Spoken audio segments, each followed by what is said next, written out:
Hi, I'm Weston. I love talking about the Rangers, and I'm here to talk about Game 7 of the Eastern Conference quarterfinals, where the Rangers lose 4-0 to the New Jersey Devils and get eliminated in the first round of the playoffs. They're done. They're out. Shut out for a second time in 4 games? 3 games. I can't keep track, nor do I even... 3 games. Yeah, because it was Game 5 that they got shut out, and then they decided to care in Game 6, and then in Game 7, well, you know, kind of didn't again. And I want to get ahead of the curve right now, because I know whenever the Rangers and the Devils play, Devils fans show out. And I want to get ahead of it right now before I start to dismantle the Rangers to their absolute core and talk about the game by talking to Devils fans who are probably coming in to dunk on me and make fun of the Rangers. And I'm going to go ahead and tell you guys, you have every right to, because what the Rangers did was pretty pathetic through this series, and especially in Game 7. So they do deserve to be made fun of. I'm gonna go ahead and say that. And for all the ones that are going to comment directed at me, I'm going to tell you right now, I'm not reading any of them, so joke's on you. But allow me to be the first and one of the few Ranger-centric channels and content creators who will be this, be the way that I'm about to be. Congratulations to you guys. The Devils completely earned this series win. They earned it. They deserve it. They were the better team. And they won. The Rangers tonight got completely outskated. The Devils wore them out quickly in this game. And you could tell it, but it wasn't just the speed of which the Devils beat the Rangers. It was how badly they wanted it. And I've said that before for different teams, not even talking about hockey, as a reason for why the other team won, of saying, oh, they wanted it more than the team that I cheer for. And people, for some reason, have taken that in a negative light. That's one of the biggest compliments I can give it to you. Your team won it out of sheer will. Out of sheer will and determination, they won it. That's a compliment. That's not meant to be a diss. That should be a compliment. Are you joking? Devils wanted it more. They skated harder, even in the games that the Rangers buried them. It wasn't that the Devils weren't trying or weren't giving effort. They just couldn't do it in those games.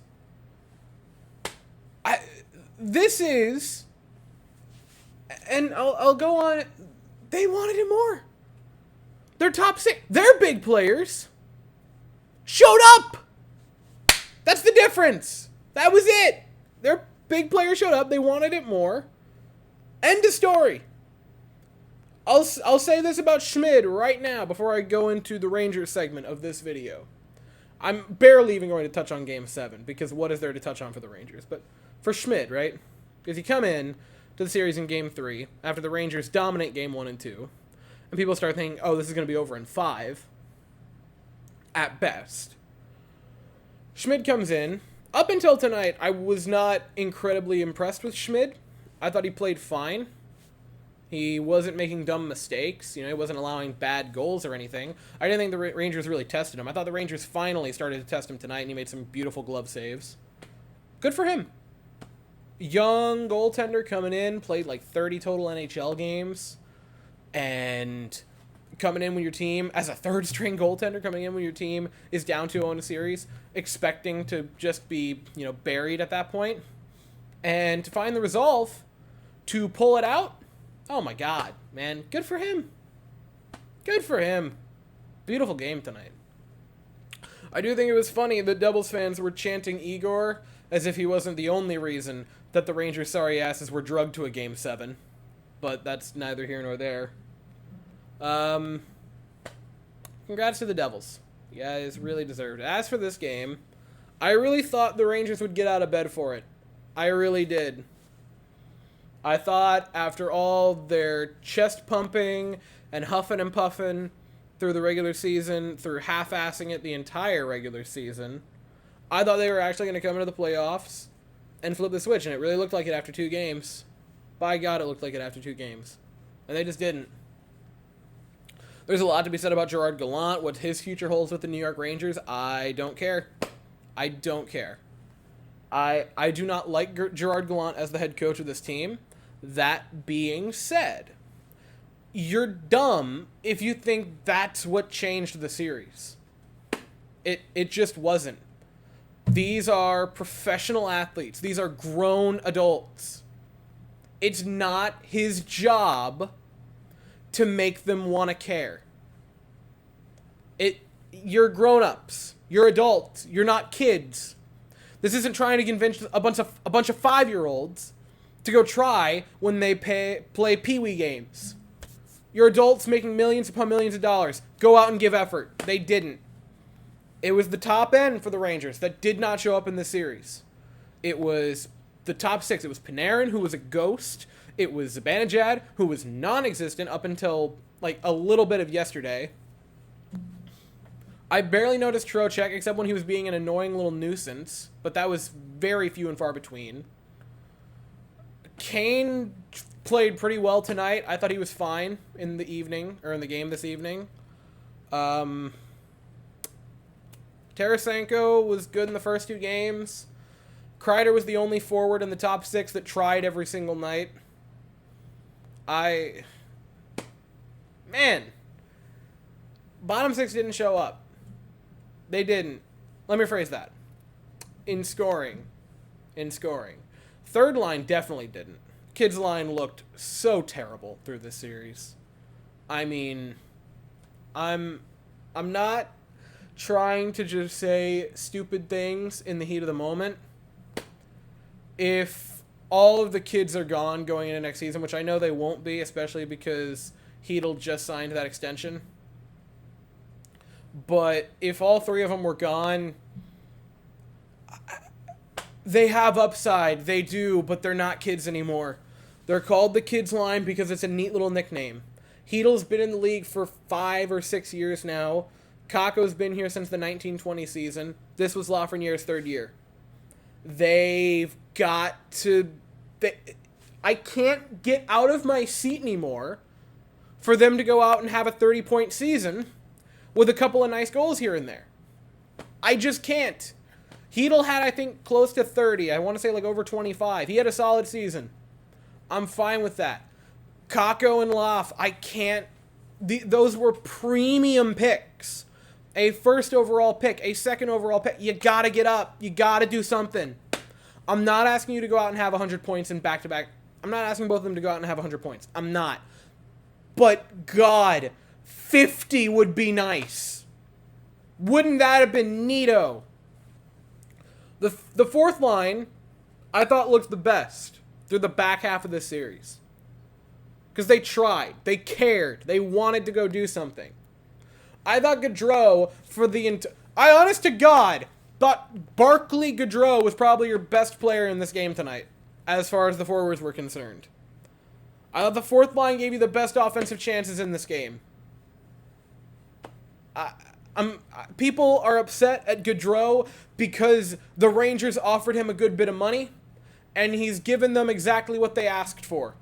And it's insane to me that Barclay Gaudreau is such a hated man by the fan base. Maybe hate is the wrong word, but not totally beloved. Right?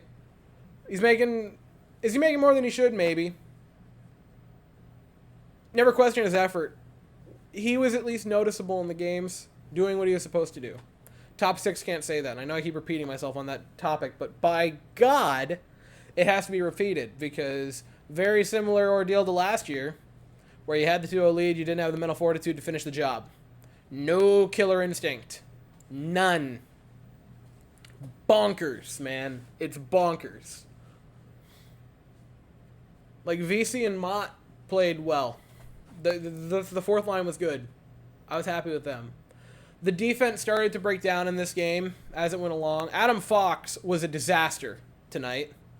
And I understand there are a lot of people that love Adam Fox, and I'm going to get flamed for saying this, but he was not himself this season. And when he didn't have Ryan Lindgren, he was borderline a disaster defensively. I'm not saying that he's a bad player. I'm not saying to cut him. I'm not saying to trade him. I'm not going to be an idiot. But, by God, your $9 million defenseman's got to play a bit better than that. Got eaten alive twice on that first goal tonight. Eaten alive. And that was the thing. I was stupid. I thought the Rangers would come into Game 7 and bring everything they had, right? Throw the house at the Devils, and they didn't. They got so worked in this game.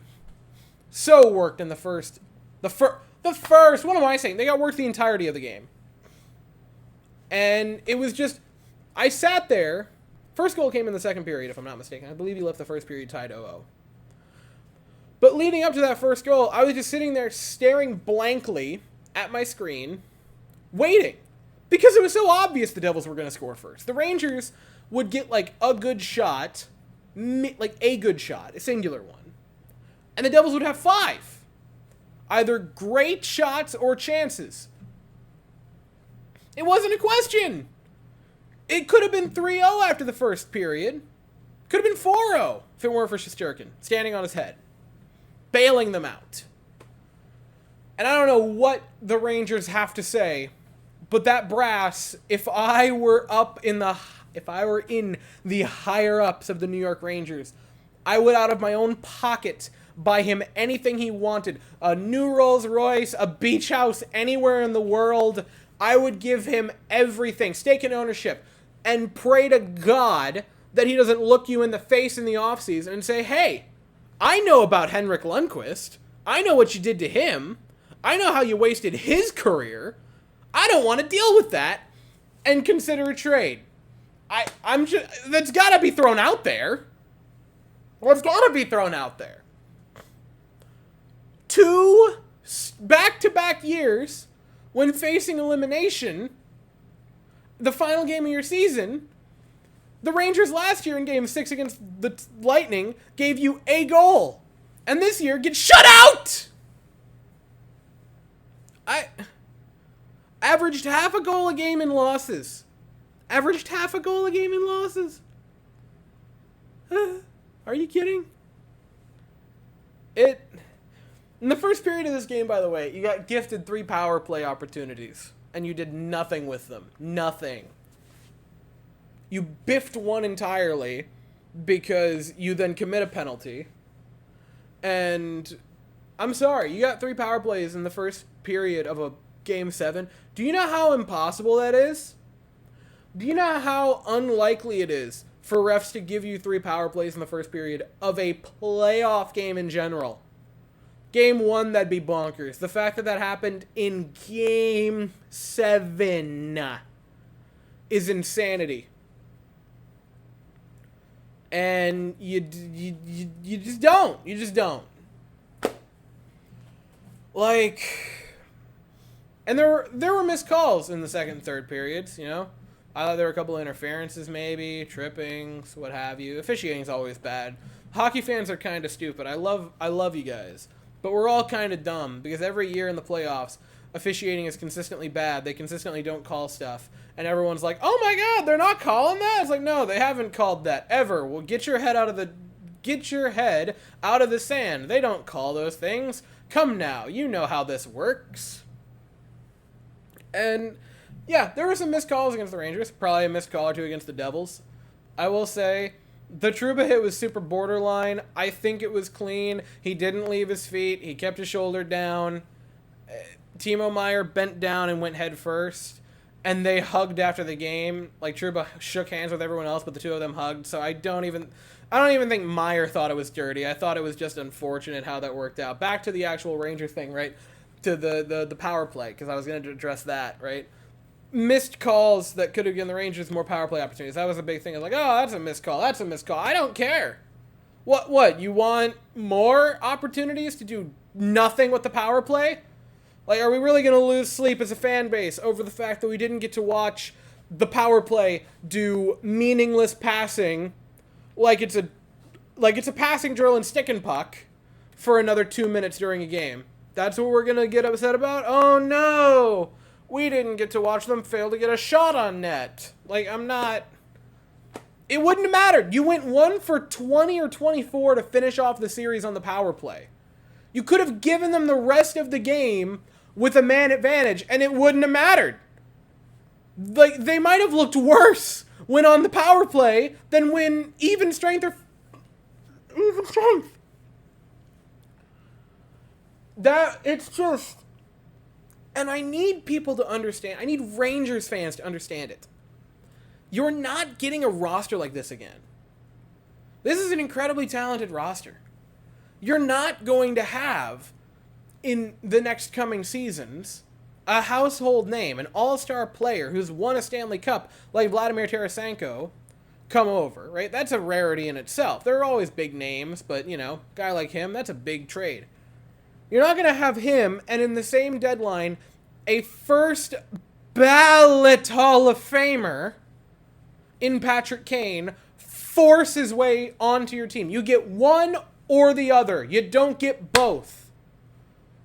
But the Rangers, by a miracle, because Chris Drury was able to pull the greatest heist ever and worked so much magic with the cap and with the trades that he gets both of them, right? He takes the Rangers brass to the toy store and goes, you can get one, and they say, I can't decide if I want this one or this one, and he found a way to get them both the Death Star and the Star Destroyer. And they do nothing! Not even a round! And Boston lost. Boston's out. That was generally considered the best competition. The East is wide open. Any of the 4 teams left could legitimately win the Eastern Conference. I wouldn't be shocked with any of them. You had a gift. A gift. You take a 2-0 series lead. A gift. And then last night, you see that Boston's out. You're legitimate. You're the biggest threat to anyone. Right? Your biggest threat to possibly going all the way is out. That makes... Your path is easy. Because the Bruins are out. The big bad Bruins are gone. They're dead. They're buried.